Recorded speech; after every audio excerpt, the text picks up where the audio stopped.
ഇന്ന് വന്നിട്ടുള്ളത് ഒരു അൺബോക്സിങ് വീഡിയോ ആയിട്ടാണ്.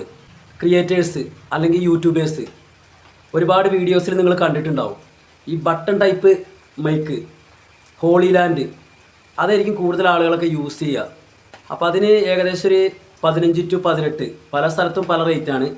ഇപ്പോൾ ഓൺലൈനിലൊക്കെ നോക്കിക്കഴിഞ്ഞാൽ അത് കിട്ടാനുമില്ല. ചില ഏരിയകളിലൊക്കെ കിട്ടാനുണ്ട്, ചില സ്റ്റോറിലൊക്കെ. അപ്പോൾ റേറ്റ് വരുന്നത് 15 to 18 ആ റേഞ്ചിലൊക്കെയാണ്. ആരെങ്കിലും വാങ്ങിയിട്ടുണ്ടെങ്കിൽ എന്ത് ചെയ്യുക, അതിൻ്റെ റേറ്റ് ഒന്ന് നമ്മുടെ വീഡിയോൻ്റെ താഴെ ഒന്ന് കമൻറ്റായിട്ട് ഒന്ന് ഇടണേ. ഞാൻ ആദ്യം ഒരു K9 എന്ന് പറഞ്ഞിട്ടുള്ളൊരു മൈക്കായിരുന്നു യൂസ് ചെയ്തിട്ടുണ്ടായിരുന്നത്. അപ്പോൾ അതിന് ക്ലാരിറ്റി, നോയിസ് ക്യാൻസലേഷനൊക്കെ വളരെ കുറവാണ്. ഇപ്പോൾ ഒരു മൈക്ക് വാങ്ങാമെന്ന് ഇങ്ങനെ വിചാരിച്ചപ്പോൾ, എന്തായാലും നമ്മൾ വീഡിയോസ് കാര്യങ്ങളൊക്കെ ചെയ്യുകയാണ്. അപ്പോൾ ഒരു മൈക്ക് വാങ്ങാമെന്ന് ഇങ്ങനെ വിചാരിച്ചപ്പോൾ ഈ ഹോളിലാൻഡാണ് നോക്കിയത്. അപ്പോൾ അങ്ങനെ നോക്കി അതിൻ്റെ പല വീഡിയോസ് റിവ്യൂസൊക്കെ കണ്ടപ്പോൾ ഈ ബട്ടൺ ടൈപ്പിൽ തന്നെ വരുന്ന വേറൊരു മൈക്ക് അത് ഫ്ലിപ്കാർട്ടിൽ അവൈലബിൾ ആണ്. ഏകദേശം 4000 രൂപയാണ് അതിൻ്റെ പ്രൈസ് വരുന്നത്.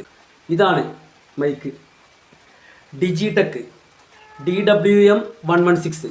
ഇതിൽ തന്നെ വേറെ വേറെ മോഡലുകളിൽ അവൈലബിൾ ആണ്, 101 അങ്ങനെയൊക്കെ പറഞ്ഞിട്ട്.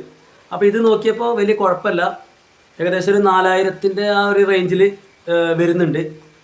അപ്പോൾ ഇതിൽ എന്തൊക്കെയാണ് ഐറ്റംസുകൾ വരുന്നതെന്നുള്ളത് എന്ത് ചെയ്യുക, നമുക്കൊന്ന് ചെക്ക് ചെയ്ത് നോക്കാം. പാക്കിംഗ് ഒക്കെ നല്ല അടിപൊളിയാണ്.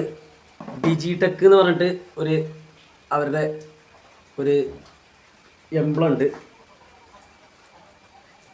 പിന്നെ വരുന്നതെന്ന് പറഞ്ഞാൽ പവർ ബാങ്ക് വിത്ത് നമ്മുടെ 2 മൈക്ക് വരുന്നുണ്ട്.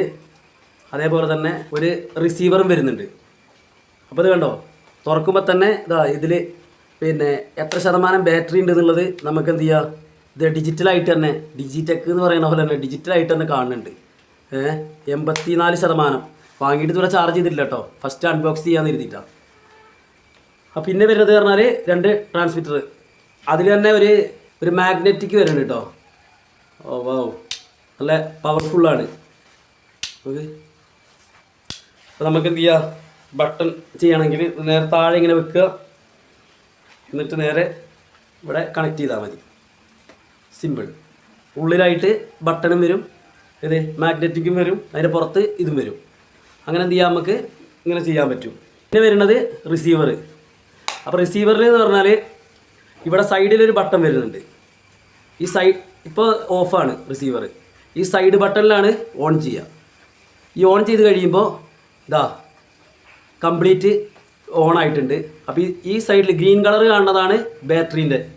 പിന്നെ അതേപോലെ ഇതിൽ TX1 TX2 എന്ന് പറഞ്ഞിട്ട് ഒരു 2 കാണിക്കുന്നുണ്ട്. ഇത് രണ്ടും മൈക്കിൻ്റെതാണ്. ഇപ്പോൾ ഒരെണ്ണം ബ്ലൂ കളർ കത്തുന്നുണ്ട്, അത് ഇത് കണക്റ്റ് ആയതുകൊണ്ടാണ്. ഇനി മറ്റേതും കൂടെ കണക്റ്റ് ആയി കഴിഞ്ഞാൽ ഇതാ ഇത് ഞാൻ പുറത്തേക്ക് എടുത്തു, ഇതാ ഇപ്പോൾ രണ്ടും ബ്ലൂ കളർ, അതായത് ഇത് പുറത്തേക്ക് എടുക്കുമ്പോൾ തന്നെ ഓട്ടോമാറ്റിക്കായിട്ട് കണക്റ്റ് ആവും.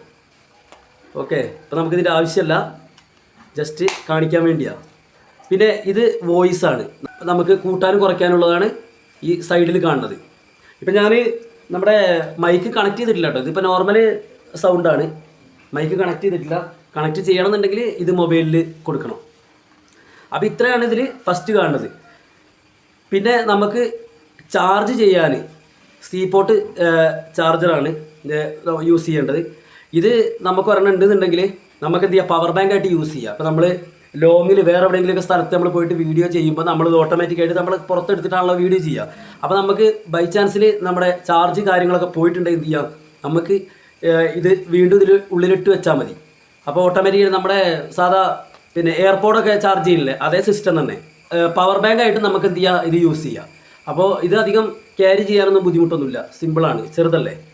ഓക്കെ, അപ്പോൾ ഇത്രയാണ് ഉള്ളത്. ഡിജിടെക് പറയണത് ഇത് 600 mAh ആണ് പവർ ബാങ്ക്. അപ്പോൾ നമുക്ക് അത്യാവശ്യം നമുക്ക് എന്ത് ചെയ്യുക, ലോങ്ങിലൊക്കെ പോകുമ്പോൾ ചാർജ് ചെയ്യാനൊക്കെ നമുക്ക് ഇത് യൂസ് ചെയ്യാൻ പറ്റും. ബൈക്കിലാണെങ്കിൽ 3 മോഡാണ് തന്നിട്ടുള്ളത്. ഇതാ ഇവിടെ തന്നെ നോക്കിയാൽ മതി, ലൈറ്റ് കാണും. ഒരു ക്ലിക്ക് ചെയ്ത് കഴിഞ്ഞാൽ, ഒരു ക്ലിക്ക് നമ്മൾ ഇതേപോലെ ചെയ്ത് കഴിഞ്ഞാൽ നമുക്ക് നോയ്സ് റിഡക്ഷനാണ്, അതായത് നമ്മൾ പുറത്തുനിന്നൊക്കെയുള്ള സൗണ്ടുകൾ ഒഴിവാക്കാൻ. പിന്നെ അതേപോലെ ഇത് ഡബിൾ ക്ലിക്ക് ചെയ്താൽ പിന്നെ ഇതിന് റിവേർബ് മോഡ് എന്ന് പറയും, അതായത് നമ്മളെ പാട്ടൊക്കെ പാടുന്ന ആളുകൾക്ക് എക്കോ പോലെ വരും ഈ ഡബിൾ ക്ലിക്ക് ചെയ്താൽ. പിന്നെ 3 വട്ടം ക്ലിക്ക് ചെയ്ത് കഴിഞ്ഞാൽ പിന്നെ ഇതിൽ മ്യൂട്ട് ഓപ്ഷൻ വരും. ഈ റെഡ് കളർ കണ്ടില്ലേ, ഇതിപ്പോൾ മ്യൂട്ടാണ്. ഇങ്ങനെ 3 മോഡുകളാണ് നമ്മുടെ മൈക്കിലുള്ളത്. ഒന്ന് നമുക്ക് വോയിസ് ഏത് നല്ല തിരക്കൊക്കെ ഉള്ള ഏരിയയിൽ നിന്നൊക്കെ നമ്മുടെ വോയിസ് പിന്നെ ഏത് നല്ല ക്ലിയർ ആകാൻ വേണ്ടി നോയ്സ് റിഡക്ഷൻ ഉണ്ട് അത്. പിന്നെ റിവർബ് പറഞ്ഞിട്ടുള്ള ഏത് പാട്ടൊക്കെ പാടാൻ ഒക്കെ നല്ല എക്കോ പോലെ. പിന്നെ അല്ലാത്തതെന്ന് പറഞ്ഞാൽ നമുക്ക് മ്യൂട്ട് ചെയ്തിട്ട്, അതായത് ചില നമ്മൾ പുറത്തുനിന്ന് പബ്ലിക്കിൽ നിന്നൊക്കെ വീഡിയോ എടുക്കുന്ന സമയത്ത് ബാക്ക് സൈഡിലൊക്കെ വല്ല കോപ്പിറൈറ്റ് കിട്ടുന്ന പാട്ടുകളോ അങ്ങനത്തെ കാര്യങ്ങളൊക്കെ ഉണ്ടെങ്കിൽ എന്ത് ചെയ്യുക, നമുക്ക് എന്ത് ചെയ്യുക, ഈ പിന്നെ ഇത് റെഡ് കളർ ആക്കിയിട്ട് മ്യൂട്ടായിട്ട് എന്ത് ചെയ്യുക നമുക്ക് യൂസ് ചെയ്യാൻ പറ്റും. ഓക്കെ, ഇത്രയാണ് നമ്മുടെ മൈക്കിൽ കൊടുത്തിട്ടുള്ളത്. ഇനി ഇതിൻ്റെ കൂടെ നമുക്ക് എന്തൊക്കെ ഐറ്റംസ് ആണ് കിട്ടുന്നത് നമുക്ക് നോക്കാം. ഇത് നമ്മുടെ DSLR-ഉമായിട്ട് കണക്ട് ചെയ്യാനാണ്. ഈ വയർ ഉപയോഗിച്ചിട്ടാണ് നമ്മൾ DSLR-ൽ കണക്ട് ചെയ്യണത്. അതായത് നമ്മുടെ റിസീവറിൽ കുത്താനുള്ളൊരു ഓപ്ഷൻ ഉണ്ട്. ഓക്കെ, ഇത് DSLR-ലും എന്ത് ചെയ്യും, കണക്ട് ചെയ്യും. കണക്ട് ചെയ്തിട്ട് നമുക്ക് എന്ത് ചെയ്യാം, മൈക്ക് നമുക്ക് നോർമലി മൈക്ക് യൂസ് ചെയ്യാം. അതിനാണ് ഈ ഒരു വയർ കൊടുത്തിട്ടുള്ളത്. പിന്നെ ചാർജിങ്ങിന് C ടൈപ്പിൻ്റെ ഒരു കോഡ് വയർ വേറെയും കൊടുത്തിട്ടുണ്ട്. അതായത് നമ്മുടെ ചാർജറിലൊക്കെ വേറെ ഏതെങ്കിലും ഐഫോണിൻ്റെ അങ്ങനത്തെ എന്തെങ്കിലും ചാർജറൊക്കെ ആണെന്നുണ്ടെങ്കിൽ നമുക്ക് എന്ത് ചെയ്യാം, ഈ വയർ ഉപയോഗിച്ചിട്ട് നമുക്ക് എന്ത് ചെയ്യാം, ചാർജ് ചെയ്യാൻ പറ്റും. പിന്നെ 2 ടൈപ്പ് കണക്ടർ കൊടുത്തിട്ടുണ്ട്. അതായത് ഒന്ന് C to C ആണ്, അതായത് ഇതിൻ്റെ പോർട്ട് വരുന്ന C ആണ്. അപ്പോൾ നമ്മുടെ C ടൈപ്പ് ഫോണിൽ ഉപയോഗിക്കാൻ വേണ്ടി C to C കൊടുത്തിട്ടുണ്ട്. അതേപോലെ തന്നെ ഐഫോണാണ് നമ്മുടെ കയ്യിലുണ്ടെന്നുണ്ടെങ്കിൽ C to ഐഫോണിൻ്റെ. പിന്നെ തന്നിട്ടുള്ളത് നമുക്ക് ക്ലിപ്പൊക്കെ ചെയ്യാൻ വേണ്ടി. ഇപ്പോൾ ഇത് നമ്മൾ ക്ലിപ്പ് ചെയ്ത് വെച്ചു. ഇപ്പോൾ ചില ഇൻ്റർവ്യൂസിനൊക്കെ കണ്ടിട്ടില്ലേ, ഇങ്ങനെ ക്ലിപ്പ് ചെയ്ത് വെച്ചാൽ നല്ല പവർ കേട്ടോ, ഉണ്ടോ, മാഗ്നറ്റിക് നല്ല പവറാണ്. ഇങ്ങനെ ക്ലിപ്പ് ചെയ്ത് വെച്ചാൽ എന്തായി, നമ്മുടെ മൈക്ക് സെറ്റായി. പിന്നെ തന്നിട്ടുള്ളത് 2 വിൻഡ് ഷീൽഡാണ്. പുറത്തൊക്കെ നമുക്ക് എന്ത് ചെയ്യാം, നല്ല പിന്നെ മൈക്കിന് പുറത്ത് നല്ല കവറിങ് കൊടുത്തിട്ട് എന്ത് ചെയ്യാം, നല്ല പോലെ യൂസ് ചെയ്യാനുള്ള 2 വിൻഡ് ഷീൽഡാണ് തന്നിട്ടുള്ളത്. അപ്പോൾ ഇത്ര ഐറ്റംസാണ് നമുക്ക് ഇതിൻ്റെ ഉള്ളിൽ തന്നിട്ടുള്ളത്. ഇനി നമുക്ക് എന്ത് ചെയ്യാം, നമ്മുടെ മൈക്ക് ഓൺ ആക്കിയിട്ട് എങ്ങനെ സൗണ്ട് എങ്ങനെയുണ്ട് ബാക്കിയുള്ള കാര്യങ്ങൾ അത് എനിക്ക് എടുക്കുമ്പോൾ എനിക്ക് അറിയില്ല, ഞാൻ വീഡിയോ ഓൺ ചെയ്ത് നോക്കുമ്പോഴേ എനിക്ക് മനസ്സിലാവുള്ളൂ. എന്തായാലും നമുക്കിത് കണക്ട് ചെയ്ത് നോക്കാം എങ്ങനെയുണ്ട് എന്നുള്ളത്. ഇപ്പോൾ അങ്ങനെ നമ്മുടെ മൈക്ക് നമ്മൾ കണക്ട് ചെയ്തിട്ടുണ്ട്. അപ്പോൾ ഇതിൻ്റെ സൗണ്ട് ക്ലാരിറ്റി എങ്ങനെയുണ്ട് എന്നുള്ളത് അറിയില്ല, അതിപ്പോൾ ഓൺ ചെയ്ത് നോക്കിയാലേ നമുക്ക് മനസ്സിലാവുള്ളൂ. എന്തായാലും മൈക്ക് ഇപ്പോൾ കണക്റ്റാണ്. ഇനി നമുക്ക് നോയ്സ് റിഡക്ഷൻ്റെ അതൊന്ന് നമുക്ക് ഓൺ ചെയ്ത് നോക്കാം. ഇപ്പോൾ ഒരു പ്രസ് ചെയ്തിട്ട് നോയ്സ് റിഡക്ഷൻ്റെത് ഞാൻ ചെയ്തിട്ടുണ്ട്. ഇവിടെ അങ്ങനെ പുറത്ത് സൗണ്ട് കാര്യങ്ങളൊന്നും ഇല്ലാത്തതുകൊണ്ട് നമുക്ക് മനസ്സിലാവില്ല. ശരിക്കും നല്ല തിരക്കുള്ള റോഡുകളിൽ നിന്ന് എന്ത് ചെയ്യണം, നമ്മൾ ചെയ്താലേ മനസ്സിലാവുള്ളൂ. ഇനി നമുക്ക് എന്ത് ചെയ്യാം, ഈ പാട്ട് പാടുന്ന അതിൻ്റെ പറഞ്ഞില്ലേ, അതിന് എക്കോ അത് ഡബിൾ ക്ലിക്ക് ചെയ്യുക. ഇപ്പോൾ കേൾക്കുന്ന സൗണ്ട് ആ റിവേർബ് മോഡ് എന്നുള്ള ആ ഒരു സൗണ്ടാണ്. അത് എക്കോ പോലെയാണെന്നാണ് പറഞ്ഞത്. അപ്പോൾ നമ്മൾ പല റിവ്യൂസിലും കണ്ടിട്ടുള്ളതാണ്.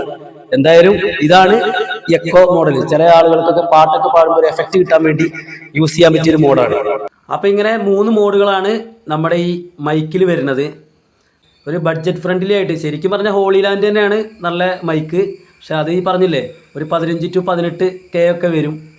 അപ്പോൾ ആരെങ്കിലും ഈ ഹോളിലാൻഡ് വാങ്ങിയിട്ടുണ്ടെങ്കിൽ എത്രയാണ് അതിന് എമൗണ്ട് വരിക എന്നുള്ളത് എന്ത് ചെയ്യുക, ജസ്റ്റ് ഒന്ന് കമൻറ്റ് ചെയ്യുക.